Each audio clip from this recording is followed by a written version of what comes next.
You're watching Dread Next Door. Sit back, because this next story is truly unsettling. I still remember the day I moved into my house on Elmwood Street. It was a beautiful summer morning, the sun casting a warm glow over the quaint neighborhood. The tree-lined street was quiet, with only the occasional chirp of birds breaking the silence. As I stepped out of the moving truck, I felt a sense of pride and accomplishment, finally having a place to call my own. The house was old, but it had character, with its creaky wooden floors and musty smell. I had always been drawn to old houses, with their secrets and stories hidden behind the walls. Over the next few weeks, I settled into my new routine, getting to know my neighbors and exploring the local area. The neighborhood was friendly, with everyone knowing each other's names and faces. But as the summer drew to a close, and the leaves began to change, I started to notice strange things. At first, it was just little things, like a faint scratching sound in the walls, or the creak of a floorboard in the middle of the night. I dismissed it as the house settling, but as the occurrences grew more frequent, I couldn't shake the feeling that something was off.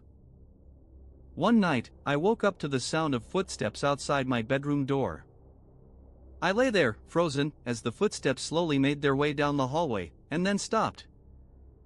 I waited, holding my breath, but there was only silence. The next morning, I checked the house, but there was no sign of anyone having been inside. I started to feel like I was losing my mind, wondering if I had really heard the footsteps, or if it was just my imagination playing tricks on me. As the days went by, the strange occurrences continued, and I started to feel like I was being watched. I would catch glimpses of movement out of the corner of my eye, but whenever I turned to look, there would be no one there. I tried to convince myself it was just my imagination, but deep down, I knew something was wrong. I started to vary my routine, taking different routes to work, and changing my schedule, but no matter what I did, I couldn't shake the feeling that I was being followed. One night, I came home to find my front door open, just a crack.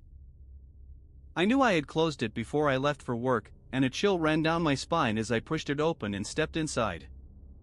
The house was quiet, but I could feel a presence, like someone was waiting for me. I called out, "Hello? Is anyone there?" but there was only silence. I moved from room to room, searching for any sign of intruders, but there was nothing. As I reached the kitchen, I noticed a piece of paper on the counter, with a message scrawled on it in red ink, "I'm waiting for you." My heart racing, I grabbed my phone and dialed 911, but as I waited for the police to arrive, I realized that I was not alone in the house. I could feel eyes on me, boring into my skin, and I knew I had to get out of there, fast. I ran to the back door, and flung it open, revealing a darkness that seemed to swallow me whole. I stumbled out into the night, the cool air hitting me like a slap in the face. As I looked back at the house, I saw a figure standing in the window, watching me. If you enjoyed this story, make sure to hit that like button and subscribe for more tales. Drop a comment below telling us your personal experience. Until next time, sleep tight.